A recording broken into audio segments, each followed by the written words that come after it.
This is the new fancy best of 5. Ooh. So this is not our last map. Borders lined up next. Operator bands coming in. DarkZero will spend the majority of these 5 maps, 4 of the 5 to be exact, starting on attack. Now that's if we need all 5 of them. When DarkZero started on attack, they banned both Twitch and Tachanka against Astralis on Villa. They banned a Thatcher on Clubhouse. You don't necessarily have that same flexibility like you do on Villa. We tend to see a lot of teams ban 1 to 2 hard breachers, Thatcher, Flores, maybe. And then on defense, it's Kaid, it's Mirai, it's Wamai, but Astralis with the mute ban. I think we've only seen a tiny number of mute bans at this entire event. Another one will be added to the list. Round number 1 going underway. Astralis starting on defense, a familiar refrain. Where will they go? CCTV Cash locked in. So let's talk about the operator bans right now. Hibana makes the basement bomb site a much better place to play when you get there because there's so many hatches and that's hold on. Oh, come on. Shuttle and Jaina. Come. There's 2 players. of them. I think that means double the booing. Double the booze. Thank you. Because you're gonna get, I guess. The basement bomb site very strong with Hibana being back. So we're gonna start. We are starting CCTV, and well, DarkZero, they are very big fans of banning out both the Thatcher and the Kaid. And normally when this happens, from a pro player myself, I always think about this is a team that is confident in their problem solving, because that's essentially what this comes down to. By banning out the Thatcher, you make life difficult for yourself in the attack, because you can't just EMP, open the wall, boom, easy. By banning the Kaid, the defenders can't just throw those nasty kite claws in corners of the map, which means that you can't get to them by any means or measure possible. This now leaves you on the attack side. You need to use verticality, grenades, soft destruction, and map control at your disposal to open up the walls. Of course, you do have the Maverick. That is going to be your other easy path through the map, but it is going to take up a little bit more time. Note here, both the Catwalk Raptors walls that DP5 just ran past have been reinforced. Normally, they're opened up, so Astralis are coming very well prepared into this bomb site. Oh! Canadian! Finds the opening, it's banded off the board, not a huge loss operator-wise, but Canadian starting off a lot better than he did on Villa. I mean, huge in the sense that there's no Kaid and there's no mute, so the only anti-wall gadget in is the battery from Bandit, that's it. You don't have the ability to actively trick. Now, there's no way for us to see unless we just count the batteries from above if J9 had gotten all of the Bandit batteries down on time, but it certainly looks like the main CCTV wall doesn't have any Bandit batteries on it. I agree. Which means it's so free for DarkZero, and there you go. Eclipse opens it up, there's not even a minute off of the clock yet. I only see 2 being pre-played so far, that Catwalk Raffles area, so I take back my statement. Huge skill into Jane, I know, because those Bandit batteries weren't pre-placed as they arguably shoulda, coulda, woulda been, but weren't. It also means that Canadian on the Maverick is now having more freedom on the map to use his grenades and his gun capabilities, as he's not needed in that many areas, or as many areas as he was before. Of course, Catwalk Rafters has all those ADSs with Mind Disc, etc. DP Fire is set up for success in a very difficult spot. He's always the member of Astralis who happens to be in these positions. Hyper almost sees the hair. Pambasu gets a kill. Well, what confidence is there now? Canadian jumps in, he gets gunned down. He's alive. Falling away, but still upright. The Adrenal Surge is on cooldown. As long as you can keep him there. No, shuttle, never mind. Will secure. If only that Adrenal Surge had been a second later, Canadian would be back upright, brought back essentially from the dead. Strong start, though, for DZ. They trade out their captain, their IGL. DP Fire will retake. Shuttle still on a tear, picking up yet another kill and a third. 8 kills in 2 rounds for Shuttle, technically. DP Fire can't do much. Shuttle with 3. This is huge. Forrest technically got 1 of those kills. It was just Shuttle securing the down. That was on a Canadian, if we recall correctly. But it's Pambazu alone, a strong player, entered this matchup with the most kills in the event, and it looks like he's got a very accurate read. Forrest somehow survives. Unlucky for Pambazu, but they're both so low. A single bullet will kill both, and he knows that. Pambazu encroaching on the territory of Astralis, relatively easy to take down Forrest. Now it's Shuttle again, looking for his 4th kill with an assist to his name. Diffuser going down, spam pings in. Shuttle moves, Tries to drop Hamzu out and does a good enough job. Again, they narrow down and winnow down the HP. Hamzu capitalizes on the two low players of DarkZero. Astralis were in good position, but DZ outmuscles them, and they take the first round of Clubhouse. An explosive first round to start things off. Shuttle really holding down that top red area, but the trades back and forth. I will say, ever since Pambasu joined DarkZero, I've been very curious as to where he will end up in the history books, if you will. He opens up with a 4K 1 versus 2 against Astralis, and he plays the 1v2 with so much ego, but confidently. It's not disrespect, it's oh my god, no! A teammate impact grenade hits 2 vital members to half HP to start the round, and there's no Thunderbird and Doc on the board. Iconic Fat fingering the impact, and he and DP Fire are now 1 foot in the grave for the remainder of this round, and we're still in the prep phase. That's damning. You saw in the previous round just moments ago how important it is for you to engage with full HP. Well, for Iconic and DP Fire, both strong players on their team, this is not a good spot. I mean, Unvila added Canadian to the fraud list, and I have to say, Are we on fraud watch? We are on fraud watch right now, and I will say Iconic has been added because that is not something you can get away with unseen or unspoken of. It does happen, of course. I believe that you're just trying to open up the wall between the bomb site in a hurry, and unfortunately the spawns are incorrect, or not incorrect because you don't have a set spawn, but unfortunately somebody ran in front of him and he clicked a little bit too early, a little bit too eagerly. And, well, you saw the damage on your screen out there. Less health to work with, but still, one-shot headshots on the force good guns in the hands of both Iconic and DP Fire.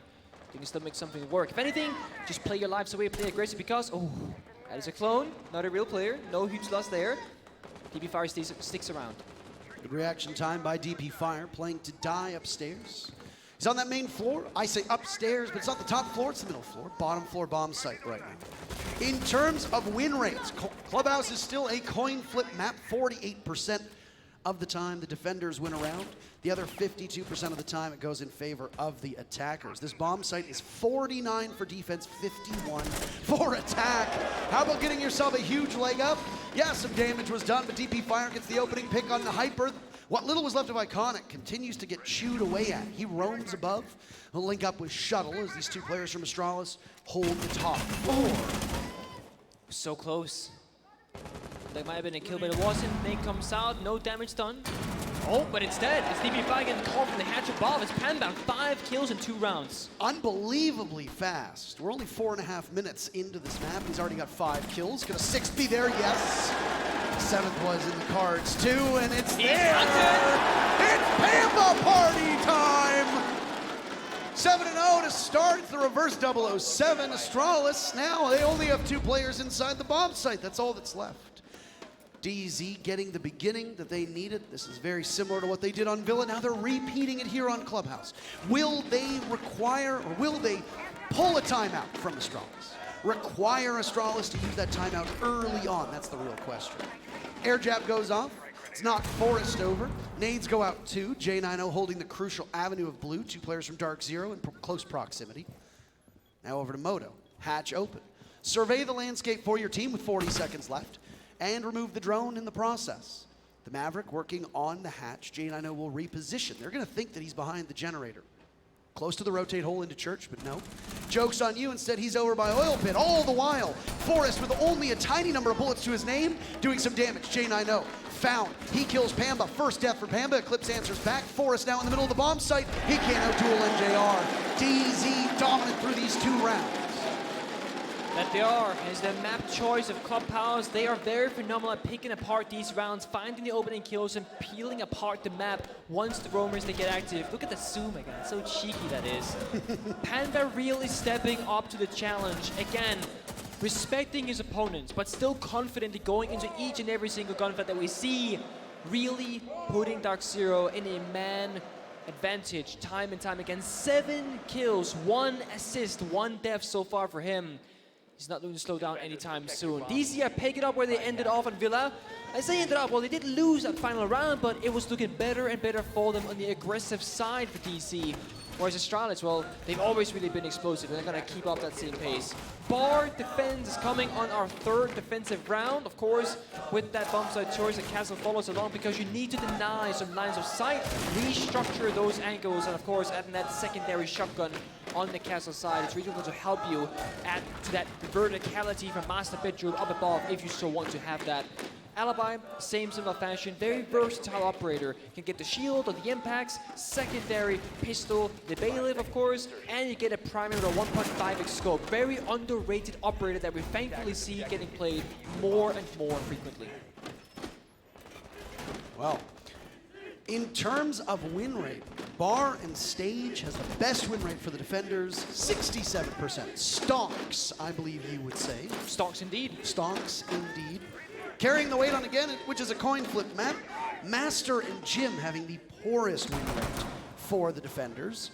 I'm sure it will still be played between these two teams because it is a staple on defense, but you need to be a little bit more innovative, especially when you're playing up against DarkZero, who have looked mighty fine through these 2 rounds. Of course, with the mute ban, this is kind of where things get tricky to defenders.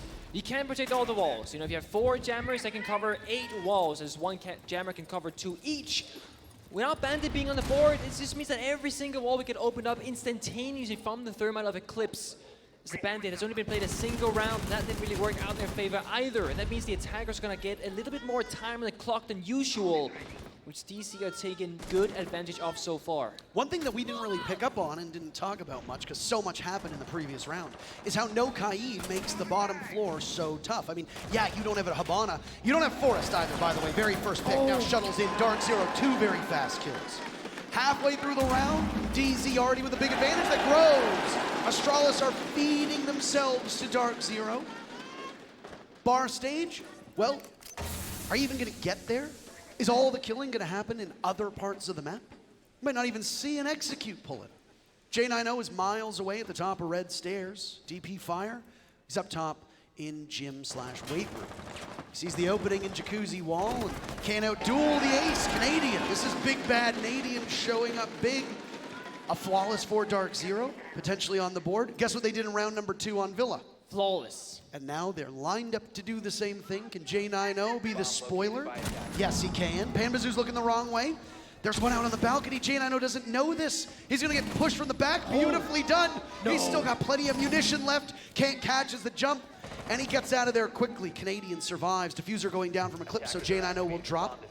He has a tough task ahead of him. He can't really rotate. There's a castle barricade in one direction and a barricade in the other. So instead, he needs to make his own line of sight. Salma Breach goes in, last one. Onto the stage wall. Things get really tough for J90. 2 kills, but they're impactless at this point because he's got 3 more to go. Canadian says no thanks. Not a flawless round, but still a round 1 nonetheless. And DZ, take it.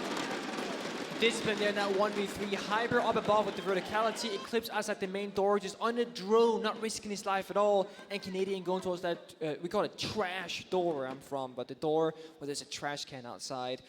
And I mean, not a lot of plans going down this matchup. I'm sure in that round there was, but there's a 1 versus 3 situation where the diffuser came down because J90 wasn't on the bomb site itself. It really speaks to the aggression that both of these teams want to get into the battle with one another. History repeats itself in some ways. Funny how it does that. It was a flawless round in round 2 for DZ back on map 1. Almost a flawless round on round 3. But in both maps, Astralis went down 0-3, and they immediately called a timeout at the conclusion of that 3rd round. It happens again. Callout will try to settle his team down. It's always hard, I imagine. I've never played at this level. So feel free to give me your insight here.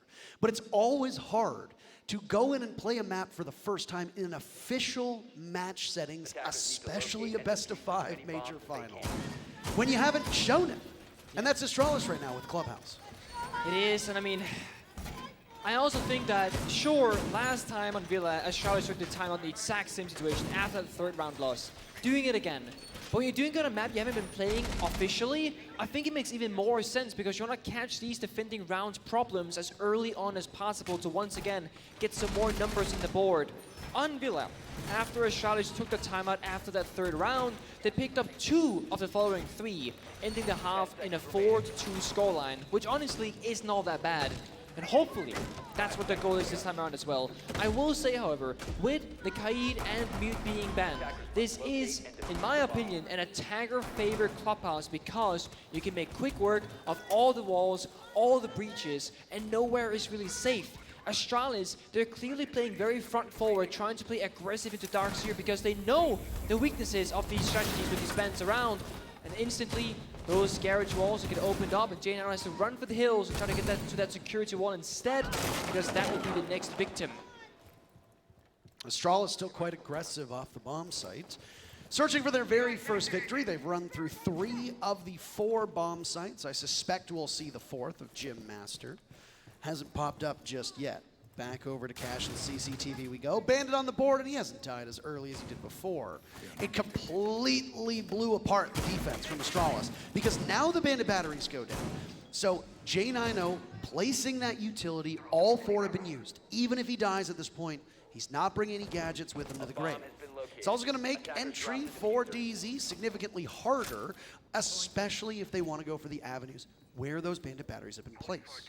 Yeah, now it comes down to problem solving because Canadian is not on the Maverick any longer, he's on the Flores. And these Bandit batteries on the CCTV wall is going to be a problem. DZ themselves banned the Thatcher. They should know how they want to deal with this trouble ahead of them. It could be a nade below, a Flores drone. So many different options, but currently no real action being taken. We see Shuttle now roaming, Forrest holding down a vertical angle through that hatch, and we see Sledge below. We can assume a nade is about to follow up. No, Forrest realizes how close they are, side by side with Iconic. Iconic not exactly having the first best of 5 that he would want in his career, especially not here on Clubhouse. I'm just waiting for some big moments because I highly doubt, no matter what the result is, that he will continue to be this unsuccessful. Pambazoo gets the very first kill. Don't be confused. It's not the nade that gets tossed up. DP Fire is down for the count. DP Fire also not having the greatest start to Clubhouse. Selma's going off as the Bandit batteries have been removed, and that gives DZ the ability to waltz into the bomb site should they want to do so. The thing is, DP5 is the catalog play. That means Garage is all clear for DarkZero. This is the perfect attacking situation to be in. And now Astralis, they need to find something to claw it back because they're losing so much map control so quickly. DZ can just walk on in and start planting down the diffuser. A big bad Nadian indeed. 4-1 to him as he shuts down Shuttle, and he's still now inside a Garage. He can reposition, so he chooses. DarkZero winning these opening picks and then taking the lead in every single round that comes with it. Iconic lined up as J90 needs to be very wary, but it's bloodshed inside of the bomb site. Not a single kill for Astralis, and they're not going to do it. No!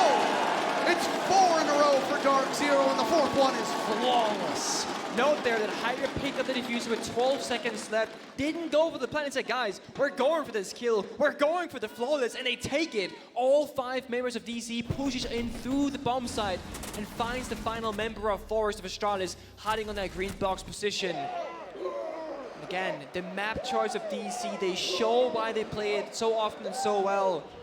And perhaps Astralis, they came prepared, but so far it hasn't paid off or worked out in their favor. They will go basement once again, where last time Iconic pushed that impact grenade a little bit too soon. And you saw this time around, he ran all the way through the hallway, then looked behind him, made sure the coast was clear, and then tossed it out. They made sure that that same mistake won't happen twice. And even though it wasn't like a massive reason as to why they lost that round, it just kind of starts on a whoopsie. And I will say, J90 and the Vigil, that's where our eyes are going to be. Because when you have the Vigil on the board, that's going to scramble up those drone information. And you can always be guessing, is he above? Is he below? Because the Vigil scanner goes in both directions. That means that you have to be constantly on your toes. Try and be aware of where exactly that person will find himself. Of course, also with the impact grenades, we see all 5... I don't know if this has ever been possible or seen before. All 5 members of Astralis are playing impact grenades. No true shotgun, no C4, no deployable shield, no bulletproof. It's all impact grenades. Sort of those obscure moments or obscure stats where I wish we could track that and say, when, if ever, has this happened before? Because I want to know if we've seen it. I know there are times when we've seen like 4 Nitro cells on one side, and we call that out. We see teams with 3 deployable shields back when that was still something that was doable, and we call that out too. Hey, Astralis just did something for the first time. They got the opening pick on Clubhouse. Down goes Canadian, a 5v4 for Astralis with so much time still left. It's a pretty big kill, actually. Selmas are going to limit you, but actually, DC's been pretty smart about their operator choice because they got NGR on the block with that secondary heartbreak gadget, the can opener. So him and Eclipse on the thermite can do the rest of the heart destruction damage. You don't need those Selma charges. Sure, they're a nice backup if you need them, but they're not required for this round. So while you are playing 4 versus 5, you still got all the tools that you want as DarkZero in attack to really find yourself in a winning position. The issue now is all those roamers up above with almost half the round being gone. You have to start wondering how quickly does DarkZero have to go about this roam clear and how quickly does Pampas have to find these kills? I mean, if there's going to be anybody who does it, it's him. He's about to break double digits. Nick, he's just a single kill away. A stalemate now. This whole bit of action has happened miles away from the actual bomb site, which is downstairs. Where's the door? He's hiding. Oh. Ooh. He doesn't know. Be very quiet. He doesn't see him. Oh, J90 capitalizes, but not before DP Fire can fall to Panbazoo. That was a call made maybe a bit too late. He trades out the alibi. Astralis still lose a body, but they gain one back from Panbazoo being down. And honestly, with the way that DarkZero is playing, taking Panbazoo out of action might be a bigger win than sacrificing DP Fire. Agreed. They still have the map control in hand, and J90 now with that last 45 seconds time, they're falling back to bomb site, and Battles comes out. NJR is the one to take all the damage. J90 still in this position. They know he's there. He gets one and a double for him in that spot. 3 kills, and NJR is the last man for DZ. Diffuser inside of blue. J90 persists. Shuttle still around as well. I believe it's Shuttle over top of blue hatch, just watching the diffuser.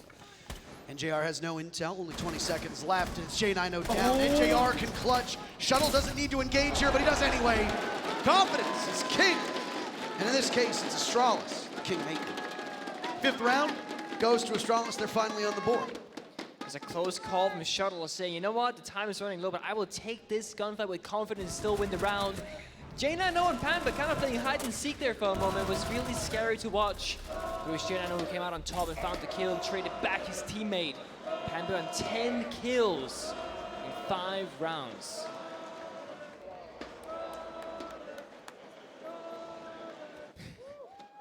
A Forest chant as he was the one who clutched up. Barren stage for Astralis, their very final defense. The scoreline looking eerily similar to what we saw in the final round of Astralis' defense on Villa, and yet they still won the map. DarkZero doesn't make it easy for their fans, not one bit. And in this case, a 4-1 lead for DarkZero on their map, though, is very different. If I was a fan of DZ, I'd feel far more confident with how your team is playing. Especially since you got that first map jitters out of the way. Closely fought contest still, but a loss for DZ. Bar stage last time around, Nick, it all fell apart on the top floor. Yep. Astralis held CCTV, they held cash, they held weight room. The only player that was left standing was the one that was in weight room who then had to drop. I believe it was the smoke of, was it DP Fire? I believe so. Forest is getting particularly brazen. Extremely aggressive right now on the top of blue. Here's a drop. But DP Fire takes out NJR, and Forest could spring out as well. The window doesn't look to be prepped, by the way. A single punch. Oh, he hears it. He hears the rappel. A drone goes out. Look at this 6th sense. Panbazoo like almost knows there's somebody there. Oh. Who's gonna blink first? This is a dangerous game of chicken. A yellow ping goes in, and in terms of munition, Forest is very outgunned as there's still 77 bullets left. Panbazoo takes out Forest after a nitro cell goes down. So DZ answers back after they had lost NJR earlier in the round. Astralis is bringing the fight to DZ in this final defense. Beautifully played. Trade 1 for 1, but right now with Pampa still alive, that means that, well, DC, they have so much firepower on this single member. And I will say, we said Pampa has to show up in this grand final, and so far he has. NGR, this sledge is long gone for the world, but that still means there's chances here. Iconic has to hold on the catwalk grabs against all odds with his drone. Spotting him, wall being opened up, member on the door. Iconic here just continuing to toss it out. He doesn't have a single kill on this half of Clubhouse. A dismal performance, and maybe one of the worst performances we've seen from Iconic in a long time. He's going to remain killless through this first half as he gets dropped by Hyper, and an Adrenal Surge goes in to top up the members of DZ who were engaged in those bomb fights, or in those gunfights. Iconic still down, leaving Shuttle and DP Fire as the last two alive. DZ have had such a commanding numbers advantage, and now it's Shuttle to go. It's not going to be flawlessly done as DP Fire takes down yet another player from DZ. But this is a very similar spot. Diffuser can get planted at a moment's notice. Eclipse will walk it on in. They'll juggle around and test the storm in the hands of DP Fire. He gets droned down. DZ are looking so sharp here on Clubhouse, and, well, they connect with their very final kill. It's their map for good reason. But 5-1 on attack on a map that is supposed to be 50-50. That is a tremendous first half, and DarkZero moved to defense with the wind at their backs. And I really want to point out here that I know droning can be boring if you're playing Rainbow Six Siege, but the amount of drone work that DarkZero is put... We are missing some skinity here. It's actually terrible. There's so many! Three members of DarkZero. How can they win this round now? It's over. I was like, you can boo once because I didn't want it to seem too mean, and then the crowd just keep going. The crowd didn't care at all. They have a mind of their own. I was praising DarkZero's drone game, their information that Continue round. onward. I will continue Jump on. I mean, right back into it. every member of Astralis was on a yellow ping that had so much information. You mentioned Pandas who had that sixth sense, and it did seem that way for a moment, but we figured out later on that there was in fact a drone inside that blue area that spotted out Iconic, and that's kind of what led to that situation playing out the way it was. I believe it was Forrest in that position. And every single member that fell from the side of Astralis had a drone on them, near their feet, giving information to DarkZero, making it so much easier to win their gunfights. Astralis, they have to match that same kind of drone game to have the same similar attack success, because we're starting off with that basement roam game where we're playing so aggressive. Capcan, Oryx, Vigil, it really does not get much more aggressive than this. We also see again, 2 sets of impacts, 2 sets of C4s. So much explosive economy for these defenders to use both vertically and horizontally. You noted that when it was DZ on attack that they didn't bring smokes to a couple of their executes. Well, here, Astralis are bringing 2 sets of them. Jackal and Thermite will both hold on. Astralis in the last round got real aggressive, up in the face of Astralis. Or up in the face of DarkZero. Now it's their turn to do the same to Astralis. Panbazoo at the main door. I don't know if he lingered or if he decided to fall off the moment that that door got shot open. You don't want to stay in the same spot. A cheeky drone that you talked about moments before. But J90 still misses the engagement. Hyper taking out a huge chunk of his HP. DZ can move to match point with a victory here, which is just such a commanding performance. Again, this was a big gamble from Astralis. They hadn't shown Clubhouse. They felt prepared. The preparation in the first half was mostly for naught. Will it change in this half for them on attack? We're just looking at attacker-sided Clubhouse. So far, DZ have looked finer on the minute that we've had on defense. We're getting close to our first real fight here as Hyper finds himself kind of isolated, but there's healthy Panbazoo. DZ losing HP from both Hyper and Panbazoo, but they get the kill. J90 still down below, Hyper taken out. It's a joint effort, but NJR trades back. First kill for Iconic on the board. Forrest as well in on it. That means a 3v3 for these teams. Very quickly putting together a nice, even matchup. The one big difference here is that the bulk of Iconic is bringing the flashbangs, not that secondary heartbeat sketchy that DarkZero were bringing themselves. Forrest has spent all these exothermic charges, so DP on the A is being shut down early means there's no more heartbeats left from Astralis. Let's walk through this hallway and somehow find kills. But Forrest, we've seen this from him before. He finds a gap, he exploits it, and then he opens up the round for his team. Calling for the skeleton key onto the soft wall from above, and he spots them. Nicely done on the Canadian. Watch your feet, though, by the way. There might be some Capcan traps laying in wait, and there is. But there's a ton of gunfights going down. The running man from Iconic is Panbazoo is the only one, and he's going to come toe-to-toe. Fofo San, the better one here, a second round for Astralis. And it sure does seem like an attacker-sided Clubhouse. That it does, and I mean, right there, it's DC getting picked off that late half. The Buck doing great play with the verticality, and Forrest, he found the gap again, and they exploited it. Good collapse on Hyper earlier in that round, and so to find that roamer off the cap can. Eclipse swinging that moto door while having a Goyo canister and 2 Capcom traps on it. I have to question, why would you choose to do that? You had so many different ways to approach the round, so much different utility. You have a Goyo canister, that Vulcan shield, so to speak, or the previous shield has a Vulcan canister instead. You could pop it, buy 20 seconds worth of time and stall on the bomb site itself, but you swing for the gunplay instead. I know you're the vigil, but you don't have to use that gunplay as your only matter of winning, or means of winning. You can do so many different things. We're gonna try again. Reset if you're DarkZero. Same lineup, same operators, same exact situation. Impact grenades being brought to make quick work of the map. 1 C4 in the hands of Canadian. Gonna go up above, extend, and assert their presence on the map once more. Maybe this time, fall back earlier, or hold on to it with more bodies, where Astralis, they did a 4-man roam. DC only really had 2 roamers. Plenty of flexibility on this bomb site.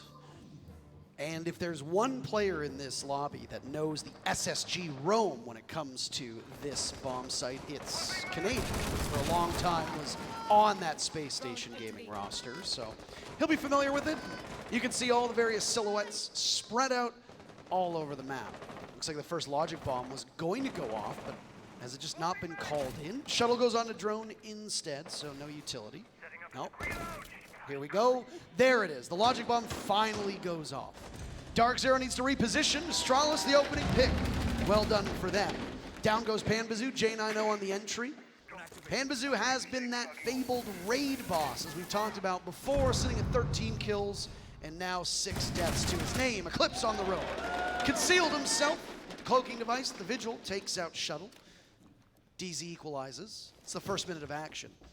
These entries from Astralis, so much quicker because DZ are taking gunfights more than we saw Astralis try to. Yeah, and again, like there's less roamers from DC. They're only really sending 2 members up aggressively, but thankfully, Panbazoo is playing that Thunderbird, so once Eclipse made it back to the bomb side, he's now back on full HP.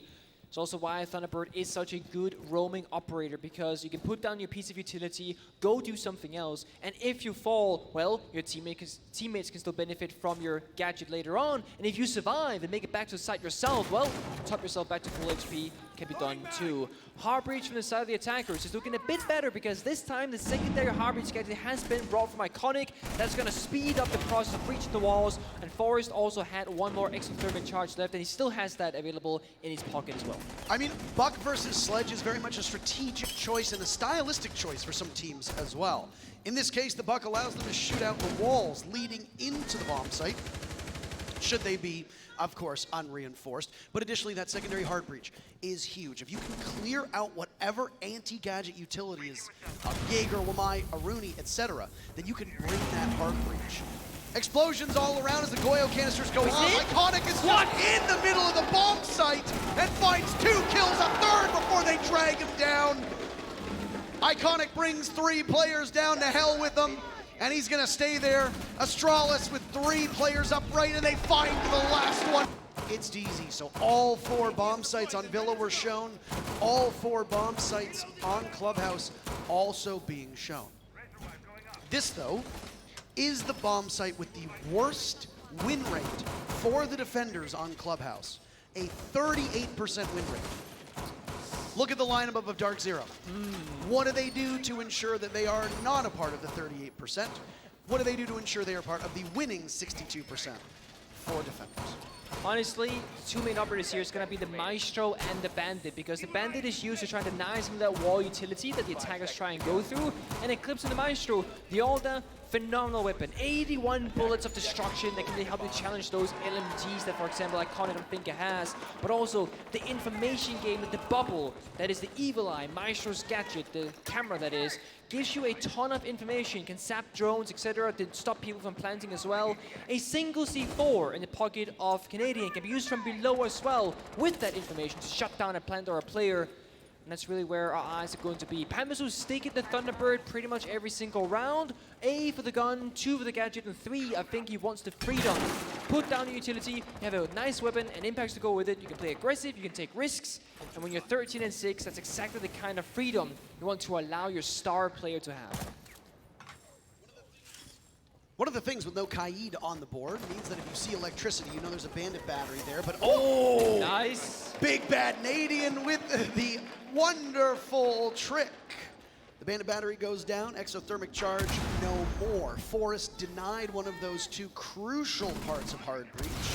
You've got tons of backup though. You've got Shuttle and DP Fire on both the Maverick and the Ace.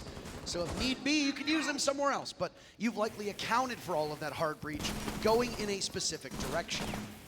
And they have to be very wary of any player inside of construction. That's exactly why Shuttle's having a little bit of difficulty, but a small opening and potentially a grenade to go in, they should have no problem. They can also use that if they're upside down as a kill hole. It's true. Adds a bit of pressure, and as an attacker, that's what you want to do. Open up as many lines of sight as possible, and Forrest just walks on in. Nope, saw the bubble, walked back out, because it's an information game again, right? He can't just sneak in. If that Maestro Evil Eye wasn't there, surely he just continues in. Nade for J90. Can it go off in the right spot? It does, but does it get the Evil Eye cam? NJR swings onto the opening, 2 kills. DarkZero using their timeout effectively. Match point if they prevail in this round, and it's looking mighty good so far. Now it's J90 in an engagement. For Astralis, you are getting beat to the punch. A minute to go, you haven't been able to secure a single kill. Panbazoo is close enough that he's within striking distance and can swing. Astralis' second attempt at Jim. But down goes J90, and now Shuttle needs to be wary of the flank. He misses an opportunity for a refrag, so instead, he'll hold his position. Torch comes out again. Backs against the wall, can't do much in this situation. And Eclipse looking to get aggressive. That ult that we spoke about, so many bullets. Only needs a few. Shuttle might pop up in front of that line of sight, but Iconic sees the foot, gets the down. There's another player close by. The Maestro's still there. Lots of damage to the shins, not enough. Down goes Iconic. No Adrenal Surge already used. Shuttle's the last one, softened up by Eclipse. Those Mav holes being so crucial for both teams, but Shuttle is in between a rock and a hard place with no time left. He takes Hyper down, but it's NJR to secure the final kill. DarkZero goes to map point on map number 2.